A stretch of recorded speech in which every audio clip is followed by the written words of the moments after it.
Hi అండి. అందరికీ నమస్తే. Welcome to Dasari vlogs. అందరూ ఎలా ఉన్నారండి? అందరూ బాగున్నారా? అందరూ బాగుండాలని, ఆరోగ్యంగా ఉండాలని మనస్ఫూర్తిగా కోరుకుంటున్నాను. ఎవరైతే మన ఛానల్ని ఫస్ట్ టైం చూస్తున్నారో, మన వీడియోస్ కనుక మీకు నచ్చినట్లయితే లైక్ చేయండి, కామెంట్ చేయండి. మీకు కొంచెం అన్నా హెల్ప్ అవుతాయి అనుకుంటే మన ఛానల్ను సబ్స్క్రైబ్ చేసుకోండి. ఇదిగోండి, ఈరోజు మార్నింగ్ అయితే ఒక మంచి స్మూతీ చేద్దామని మీకు చూపిస్తున్నాను. ఇవైతే పుచ్చగింజలు, గుమ్మడి గింజలు, ఫ్లాక్స్ సీడ్స్ అన్నీ కలిపినవి. ఈ కప్పుతో తీసుకున్నవైతే ఓట్స్ అండి, లైట్గా ఫ్రై చేసిన ఓట్స్ అవి. ఆ ఓట్స్లో అయితే కొన్ని బాదం పప్పులు, గుమ్మడి గింజలు అవన్నీ వేసేసి మామిడికాయ ముక్కలు అయితే ఒక కప్పు నిండా తీసుకున్నాను.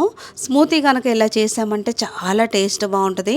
మామూలుగా డ్రై నట్స్ విడిగా తినాలంటే మనకు కూడా గబుక్కొని తినాలనిపించదు. ఇలా అయితే చాలా అంటే చాలా టేస్ట్ బాగుంది. తప్పకుండా ట్రై చేసి చూడండి. పిల్లలు కూడా ఇష్టంగా తాగుతారు. ఒక కప్పు నిండా ఇలా ఇందులో మనం అన్నీ వేసాం కాబట్టి టేస్ట్ కూడా బాగుంటుందండి. ఇందులో పంచదార కానీ హనీ కూడా అసలు వేయక్కర్లేదు, ఎందుకంటే మామిడికాయ తీయగా ఉంటుంది.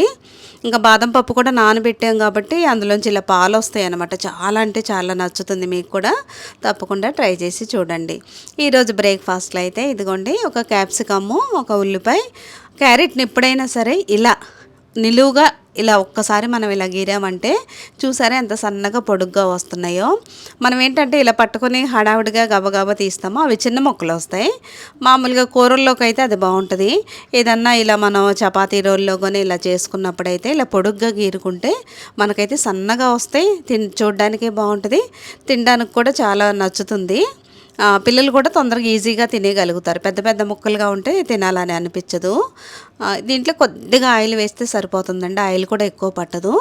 కట్ చేసుకున్న ఉల్లిపాయ ముక్కలు, క్యాప్సికము, క్యారెట్ కొద్దిగా లైట్గా మగ్గిస్తే సరిపోతుంది. కొద్దిగా నేను బీట్రూట్ ఉంటే చిన్న బీట్రూట్ ముక్కను కూడా ఇలా తురిమాను. ఇలా చపాతీ రోల్ చేసుకుంటే పిల్లలు ఏంటంటే విడిగా చపాతీ కూర ఇచ్చామంటే తినరు. ఇలా ట్రై చేసి చూడండి, పిల్లలకైతే తప్పకుండా నచ్చుతుంది. నేనైతే పన్నీర్ని చిన్న చిన్న బాగా చిన్న ముక్కల్లా కోసి ఇలా లైట్గా ఫ్రై చేసి పక్కన పెట్టాను. అవి కూడా కలిపేస్తున్నాను ఇప్పుడు. కొంతమంది అయితే ఇలా పైన ఇలా తురుముతారు కదా, తురిమింది అయితే మా ఇంట్లో ఒకళ్ళకి ఇష్టం, ఒకళ్ళకి ఇష్టం లేదు. అందుకని అలా తురుముకుండా ఇలా ఫ్రై చేశాను ముక్కల్లాగా. ఇందులో పెద్ద నూనె కానీ మసాలాలు కానీ ఎక్కువ అక్కర్లేదండి. ఇలా అయితే చపాతీలు చేసుకుని ఆ చపాతీ మనం ఇలా రోల్లా చేసుకుని పిల్లలకి ఇచ్చినా మనం తిన్నా కూడా బాగుంటుంది. ఇది ఇండస్ వ్యాలీ వాళ్ళ దగ్గర తీసుకున్న పాన్ అండి, దోశల పాను. నేనైతే ముందు చపాతీలు కాల్చిన తర్వాత దోశలు వేద్దామని చెప్పి ఇంకా చపాతీ కాలుస్తున్నాను. దాసరిటి వాళ్ళవన్నీ కొన్ని యూజ్ చేయండి, మీకు ఎక్స్ట్రా డిస్కౌంట్ అయితే లభిస్తుంది. నేనైతే కొన్ని జీడిపప్పులు, ఎండుమిరపకాయలు గోరువెచ్చటి నీటిలో నానబెట్టాను. ఆ నానబెట్టిన నీళ్ళతోనే మనం కొద్దిగా ఇలా పేస్ట్లా చేసుకుంటే, మామూలుగా సాస్ ఉంటే ఇంట్లో టమాటా సాస్ కానీ ఏదైనా ఉంటే అది కూడా వేసుకోవచ్చు. ఇంకా నేనైతే ఇలా పేస్ట్లా చేసి రాస్తున్నాను. ఇందులో జీడిపప్పు వేసాం కాబట్టి పెద్ద ఘాటుగా అనిపించదు, టేస్ట్ కూడా బాగుంటుంది. మనం ఫ్రై చేసి పక్కన పెట్టుకున్నవైతే ఇలా చపాతీలో వేసేసి ఇలా చక్కగా ఇలా చుట్టేసి ఒక టూత్ పిక్ అన్నా పెట్టవచ్చు, లేదా టిష్యూ పేపర్తో ఇలా చుట్టేసి అన్నా ఇవ్వచ్చు. ఇదిగోండి, చికెన్ ఉన్నా కూడా చిన్న చిన్న ముక్కలా కట్ చేసి చికెన్ కూడా వేసుకోవచ్చు. బయట కంటే మనం ఇలా ఇంట్లో చేసి ఇచ్చిన రోల్ అయితే పిల్లలైతే ఇష్టంగా తింటారు, చాలా హెల్దీ కూడా. ఇదిగోండి, నేనైతే చాలా రోజుల నుంచి మీకు చూపిద్దాం అనుకుంటున్నాను. మల్టీగ్రెయిన్ పిండి అయితే నేను చాలా వీడియోస్లో మీకు చూపించాను. నేనైతే ఒక్కోసారి ఒక్కో రకంగా చేస్తాను. చాలా వరకు ఓట్స్ కలుపుతాను, ఒక్కోసారి ఏమో సోయాబీన్ కలపను, ఒక్కోసారి కలుపుతాను. ఎందుకంటే థైరాయిడ్ ఉన్న వాళ్ళకి సోయాబీన్ తినొద్దు అంటారు కదా, అందుకని చెప్పి నేను సోయాబీన్ అయితే కలపట్లేదు. ఇవైతే 3 కేజీలు గోధుమలు తీసుకున్నానండి. గోధుమలతో పాటు తెల్ల జొన్నలు, పచ్చజొన్నలు, ఇవేమో మొక్కజొన్న. ఈ 3 కేజీల గోధుమల్లో నాకు అంతకుముందు కామెంట్ కూడా చేశారు, ఆంటీ మాకు పచ్చజొన్నలు దొరకట్లేదని. ఏది ఉన్నా లేకపోయినా ఒక్క జొన్నలున్నా రాగులున్నా 2-3 రకాలున్నా కలుపుకోవచ్చండి. ఇదే కలపాలి అదే కలపక్కర్లేదని ఏమీ లేదు. మన ఇంట్లో ఏ ఉంటే అవి. ఒక్కోసారి జొన్నలు ఎక్కువగా ఉంటాయి, గోధుమలు జొన్నలు వేసి పట్టించేయచ్చు. లేదు కొద్దిగా రాగులు తగ్గించుకోవాలంటే రాగులు తగ్గించుకోవచ్చు. నేనైతే ఇదిగోండి ఒక గిన్నెలో వేస్తున్నాను కదా, ఇవి 1/2 కిలో ఉంటాయి. ఈసారి అయితే శనగలు కూడా వేశాను, కొన్ని రాగులు, పెసలు, ఇవేమో సజ్జలండి. లాస్ట్ టైం తెచ్చినప్పుడు నా దగ్గర కొన్ని మిగిలినాయి. ఈసారి అయితే కొన్ని అయితే కొర్రలు కూడా వేస్తున్నాను. ఫాక్స్ స్టైల్ మిల్లెట్స్ అంటారు కదా, అవి రైస్లా వండుకోవచ్చు, ఇలా గోధుమ పిండిలో కూడా యాడ్ చేసుకోవచ్చు. తెల్లజొన్నలు, పచ్చజొన్నలు, రాగులు, శనగలు, పెసలు ఇవన్నీ కలిపేసి కొద్దిగా ఎండలో అన్నా పెట్టుకోండి. లేక నేనైతే కడుగుతాను, కడిగినా కూడా పెద్ద మురికేం రాదు. లేదు కుదరట్లేదు, మనకి ఎండ రావట్లేదు అనుకున్నప్పుడైతే ఒక లైట్గా పిండేసిన తడి క్లాత్లో వేసి చక్కగా ఇలా ఆరబెట్టేసేయండి. దానికి ఉన్న పొట్టు అదంతా పోతుంది. ఓట్స్ చూపించాను కదా, ఓట్స్ అయితే నేను లాస్ట్లో వేస్తానండి. అవైతే ఎప్పుడు కడగను, నాకైతే నీళ్ళతో పాటే చాలా వెళ్ళిపోతాయి. అందుకని ఓట్స్ని అయితే లాస్ట్లో కలుపుతాను. పిండి మరక పట్టించేటప్పుడు ఓట్స్ వేసి ఇచ్చేస్తాను అనమాట. ఇవన్నీ మనకైతే బాగా ఎండొస్తే ఒక్క 2 రోజులు చాలండి. నాకైతే ఒక్క రోజులోనే బాగా ఎండిపోయినాయి. ఇంకా ఈ గోధుమలన్నీ ఆరేసి వచ్చే లోపైతే ఇంకా లంచ్ అయితే రెడీ చేద్దామని చెప్పి, ఇవైతే చిట్టి ముత్యాలు రైస్ అండి. నేను చాలా రోజులైంది తీసుకొచ్చి వండుదాం అని చెప్పి ఇలా పెట్టుంచాను. ఇవైతే వేప కాడలు వేస్తానన్నమాట. నేను మన వేపాకులు తీసేసిన కాడ ఉంటుంది కదండి, కొన్ని బియ్యం ఏంటంటే మనకి ఎక్కువ రోజులు ఉన్నప్పుడు, నిల్వ ఉన్నప్పుడు పురుగు పట్టేస్తుంది. చూడండి, తొందరగా పురుగు పట్టేస్తుంది గోధుమలకి, గోధుమ పిండికి కానీ. అలా వేపకాడలు వేసేసామంటే మనకు పురుగు రాదు. ఒక్కోసారి ఇలా పట్టులాగా పట్టేస్తాయి బియ్యానికి, అప్పుడు చాలా వేస్ట్ అయిపోతాయి కదా. అలాంటప్పుడైతే ఈ వేపకాడలు వేసామంటే మనకైతే ఇప్పుడు చాలా రోజులు అలాగే ఉంటాయి. నేనైతే ఒక 2 కప్పులు తీసుకొని ఇలా నానబెట్టి ఒక అరగంట సేపు నానబెట్టి పక్కన పెట్టేశాను. ఇదిగోండి, ఇది కూడా ఇండస్ వ్యాలీలో తీసుకున్నదే. ఇవేంటంటే స్టెయిన్లెస్ స్టీల్, చాలా మందంగా ఉంటుంది, మనకు అడుగు అనేది అస్సలు పట్టదు. చాలా బాగున్నాయండి. మీరు కూడా అప్పుడొకటి ఇలా తీసుకుంటూ ఉండండి. ఇందులో బిర్యానీ కూడా చేసుకోవచ్చు, కూరలు చేసుకోవచ్చు, ఫ్రైలు చేసుకోవచ్చు. చాలా ఉపయోగపడుతున్నాయి ఇవి. నా దగ్గర అంతకుముందు స్టీల్ ఉన్నాయండి. అదైతే కాస్త మనం ఫ్లేమ్ ఇలా పెద్దగా మార్చామంటే మాడిపోయేదన్నమాట, అడుగు పట్టేస్తుంది. ఇవైతే అస్సలు అడుగు పట్టట్లేదు. ఒక్కటన్నా కొని చూస్తే మీకే ఐడియా ఉంటుంది. ఈసారి ఎప్పుడైనా ఇలాంటి కడాయి అన్నా తీసుకొని చూడండి, చాలా రోజులు మన్నుతాయి. ఇప్పుడైతే అల్యూమినియం కూడా వాడకూడదు కదా, ఇలా స్టెయిన్లెస్ స్టీల్లో వాడుకుంటే మనకు కూడా మంచిది. మన తరమే కాదు, మన పిల్లల తరాలను కూడా చూసేస్తాయి. అంత మందంగా అంత బాగున్నాయి అన్నమాట. ఇదిగోండి, ఇలా కూర దగ్గరగా అయినాక నేనైతే ఇలా కొద్దిగా పెరుగు వేసాను. అన్ని మసాలాలు ఇలా లైట్గా వేసుకున్నామంటే బిర్యానీ తిన్నా కూడా మనకి ఏమి అసలు గ్యాస్ ప్రాబ్లం అనే రాదు. ఇదిగోండి, చిట్టి ముత్యాలతో కోడి పులావ్ ఎంత బాగుందంటే చాలా బాగుంది. వంట రాని వాళ్ళు కూడా చేసేయచ్చు అనమాట, అంత ఈజీగా చేసుకోవచ్చు. నా దగ్గర చాలా పాత బియ్యం, ఇవి చాలా రోజులైంది తీసుకొచ్చి. దాన్ని బట్టి మనం నీళ్లు కొలత చూసుకొని పోసుకోవచ్చు. ఒకటికి నేను 1.5 గ్లాసు పోసాను. చూడ్డానికి చిన్నగా ఉన్నాయి కానీ టేస్ట్ అయితే చాలా బాగుంది. మళ్ళీ గోధుమలు ఎగిరిపోయినాయి, ఎలా ఉన్నాయని ఒకసారి పైకి వచ్చాను అనమాట చూద్దామని. ఇదిగోండి, ఎండ ఎక్కువగా ఉంది కదా, అందుకని అసలు గాలి అనేది లేదు. చక్కగా ఒక్క రోజులోనే బాగా ఎండిపోయినాయి. నేను 2వ రోజు కూడా ఎండబెట్టాను. ఇంకా మరపట్టించాలండి, ఎండలు తగ్గి మళ్ళీ వర్షాలు పడితే కొద్దిగా కష్టం కదా. ఇదిగోండి, ఇంకా రెడీ అయిపోయింది చిట్టి ముత్యాలతో కోడి పులావ్. చాలా అంటే చాలా బాగుందండి. మీరు కూడా తప్పకుండా ట్రై చేసి చూడండి. వండడం కూడా ఎంత ఈజీ అంటే చాలా ఈజీ అనమాట. వేడివేడిగా తింటే బాస్మతి రైస్ కూడా పనికిరాదు, అంత బాగుంది. దీంతో అయితే ఏం గ్రేవీ కూడా అక్కర్లేదు. ఇదిగోండి, ఇంకా చిన్న పని ఉందని చెప్పి మా బాబు వాళ్ళ కాలేజీకి అయితే వచ్చాను.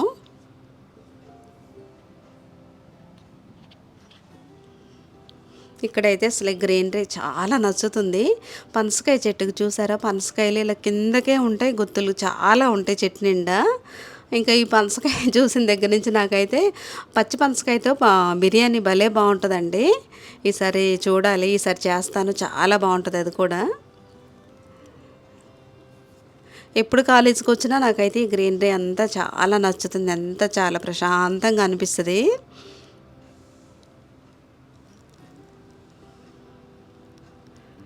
ఇంకా తర్వాత అయితే ఇదిగోండి, ఇప్పుడు ఇంకా ఎండలు తగ్గిపోతాయి, కారం తక్కువ ఉంది, ఇంకా ఎండుమిరపకాయలు తీసుకొద్దామని చెప్పి ఎప్పుడు అయితే 1 టౌన్లో తీసుకొచ్చుకుంటాను నేను. పసుపు కొమ్ములు ఒకటి, ఎండుమిరపకాయలు.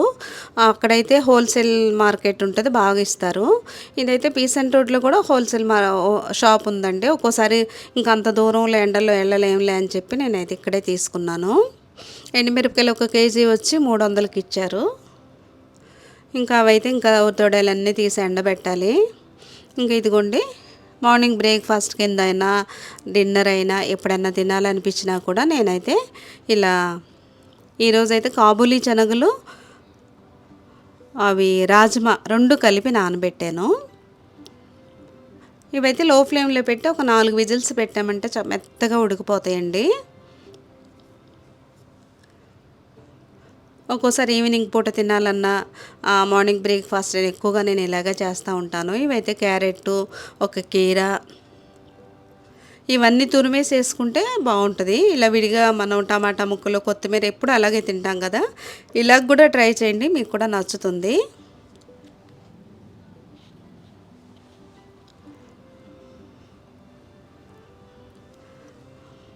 కీరాని చిన్న ముక్కలన్నా కట్ చేసుకోవచ్చు, లేకపోతే ఇలా తురిమినా కూడా బాగుంటుందండి. ఒక్కోసారి అయితే చెక్క తీయకుండానే వేస్తాను నేను, ఆ టేస్ట్ కూడా మనకు నచ్చుతుంది. దీంతో పాటు నేను కొబ్బరి కూడా వేసాను. కొబ్బరి కూడా పిల్లల మెదడు బాగా పెరగడానికి అయితే చాలా హెల్ప్ అవుతుంది. పచ్చి కొబ్బరి కూడా నేను చాలా యూజ్ చేస్తాను. ఇదైతే ఉడకబెట్టిన రాజ్మాను, కాబూలీ శనగలు. ఈ చోలే కూర వండుకోవచ్చు, మనం ఇలా బ్రేక్ఫాస్ట్లో తినవచ్చు, ఈవినింగ్ పిల్లలకి ఏదైనా స్నాక్స్లా ఇవ్వచ్చు. ఇలా ఇచ్చి చూడండి, పిల్లలు కూడా ఇష్టంగా తింటారు. నేనైతే ఇవన్నీ ఇందులో కలిపేస్తాను. దీనిపైన కొద్దిగా మిరియాల పొడి, నిమ్మరసం, ఎవరికి ఎలా ఇష్టమైతే అలా కలపవచ్చు. ఇదిగోండి ఇలా మనమైనా సరే ఇలా ఒక కప్పు నిండా తిన్నామంటే మనకు కూడా ఈ వెజిటేబుల్స్ అన్నీ వెళ్తున్నాయి, కడుపు నిండి చాలా హాయిగా అనిపిస్తుందండి. మనం ఏ పని చేసుకోవాలన్నా చాలా ఓపిక వస్తుంది అనమాట. ఇంకా పిల్లలకైతే ఇంట్లో ఇదిగోండి ఇవి కేరళ అరటిపళ్ళు, పెద్దగా బాగా మన పచ్చి అరటిపళ్ళు అంత తీపి ఉండవు. నేను కూడా ఒక చిన్న మొక్క తింటాను కానీ నాకేం షుగర్ పెరగదు. పండు కాకుండా పిల్లలు తినేటప్పుడు ఒక చిన్న మొక్క మీరు కూడా తినండి, టేస్ట్ చాలా బాగుంటుంది.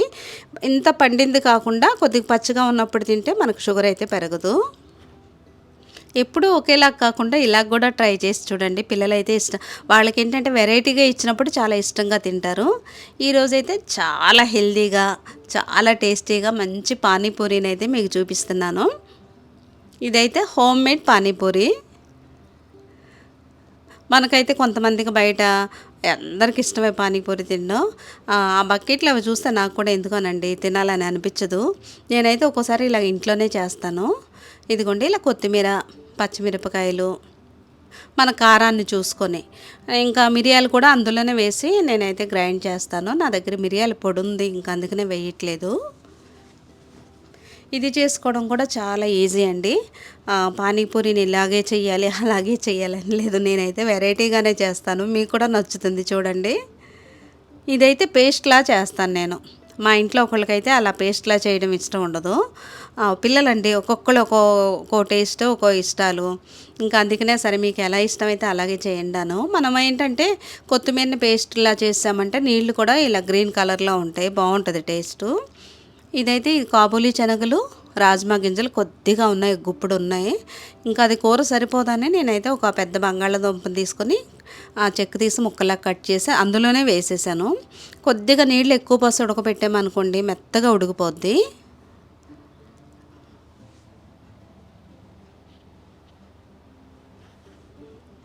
ఈ పానీపూరిని కూడా ఇంట్లోనే చేసుకోవచ్చు అంటారేమో. ఈ మల్టీగ్రెయిన్ పిండితో అంత పొంగవండి, కరెక్ట్గా షేప్ అది మనకి కొంచెం కష్టమే అవుతుంది.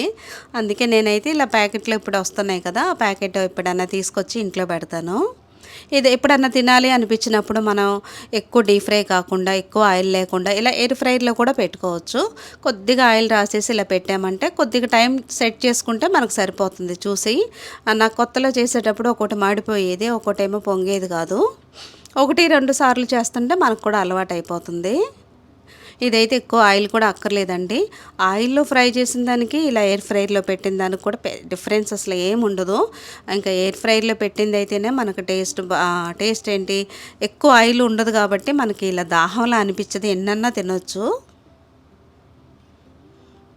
చేసుకోవడమే కొద్దిగా టైం పడుతుంది అనమాట. ఒకసారి ఎక్కువ వేసేసామంటే ఎక్కువ ఇలా పొంగవు అనమాట. అందుకనే కొద్దిగా వేసుకుంటూ ఉంటే తొందరగా అయిపోద్ది. ఎక్కువ ఆయిల్తో కూడా మనకు పని లేదు. చూడండి ఇలా హెల్తీగా చేసుకోండి, మనమే కాదు పిల్లలు కూడా ఇష్టంగా తింటారు, అందరం హెల్తీగా ఉంటాం. ఇదిగోండి ఇలా కొన్ని అయితే కొద్దిగా ఇలా చొట్టలా పడినాయి కదా, ఇంకా కొద్దిగా ఆయిల్ ఎక్కువ రాస్తే ఇంకా బాగా పొంగుతాయి. పానీపూరికి చింతపండు రసం అనేది మా పిల్లలైతే అసలు చింతపండు వేయొద్దు అంటారు. వేయకుండా దాని టేస్ట్ అనేది బాగోదండి. కొద్దిగా ఒక 2 రెబ్బలు లైట్గా, మరీ పుల్లగా కాకుండా 2 రెబ్బలు నేను గోరువెచ్చటి నీళ్ళలో నానబెట్టేశాను ముందే. కొత్తిమీర పేస్ట్ని ఇలా వేసేసుకొని కొద్దిగా కారం, కొద్దిగా మనకు సరిపడా సాల్టు, మిరియాల పొడి, ఉంటే చిన్న బెల్లం ముక్క వేసుకోండి. నేనైతే ఒక స్పూన్, ఇది ఆర్గానిక్ బెల్లం, ఒక స్పూన్ అయితే బెల్లం వేస్తున్నాను. ఈ బెల్లం పొడి ఈజీగా ఉందండి, ఎందులోన్నా కలుపుకోవాలన్నా వేసుకోవాలన్నా ఏదన్నా చేసుకున్నప్పుడు బాగుంది కూడా. ఇప్పుడు అన్ని చోట్ల దొరుకుతుంది ఆర్గానిక్ బెల్లం, తెచ్చుకోండి. అదైతే పెద్దగా తీపిగా కూడా లేదు. ఇదిగోండి, ఇంక ఈ 2 ఉడికిపోయినాయి కదా, ఇవైతే మెత్తగా మెదిపేసుకోవచ్చు మనం.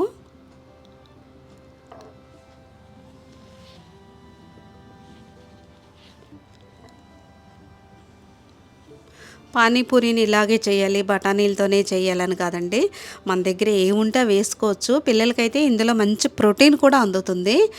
పొద్దున్న నేను క్యారెట్ తురుము అవన్నీ చేసింది మా చిన్నోడికి ఇచ్చాను. అమ్మ నాకు ఈ టేస్ట్ నచ్చలేదు అన్నాడు. సరేలే అని చెప్పి నేను అది తీసుకొచ్చి ఇందులో కలిపేశాను. ఇందులో పచ్చి కొబ్బరి, రాజ్మా, క్యారెట్ తురుము అన్నీ అంతా ఉందండి. అందులో నిమ్మరసం, ఉప్పు అంతా కలిపేసి ఇది కూరలా తయారు చేశాను. ఏదో అంటారు చూసారా, రీమోడల్ అని. ఇలాంటివి చేయడంలో మన అమ్మలో బెస్ట్ అనమాట. కొన్ని మనకి హెల్తీగా పిల్లలు ఎలా తింటారు, పిల్లలకి ఏదైతే మంచిది, ఎందులో ఎక్కువ ప్రోటీన్ ఉంటుంది, ఇలాంటివి మనం ఈ స్నాక్స్ ఇలాంటివి ఏదన్నా పానీపూరి ఇలాంటివి తిన్నప్పుడు కూడా ఇలాగే మన ఇంట్లో ఉన్న వాటితో చేసుకోవచ్చండి. ఎంత బాగుందో. ఇంకా డిన్నర్ చేయకుండా మనకి ఇదే డిన్నర్ అనమాట. చాలా అంటే చాలా బాగుంది. మీరు కూడా తప్పకుండా ట్రై చేసి చూడండి. ఈరోజు వీడియో అయితే ఇదండి. ఈ వీడియో మీకు నచ్చింది అనుకుంటున్నాను. నచ్చితే లైక్ చేయండి, కామెంట్ చేయండి. రేపు ఇంకో మంచి వీడియోతో మళ్ళీ కలుద్దాం. బాయ్ అండి.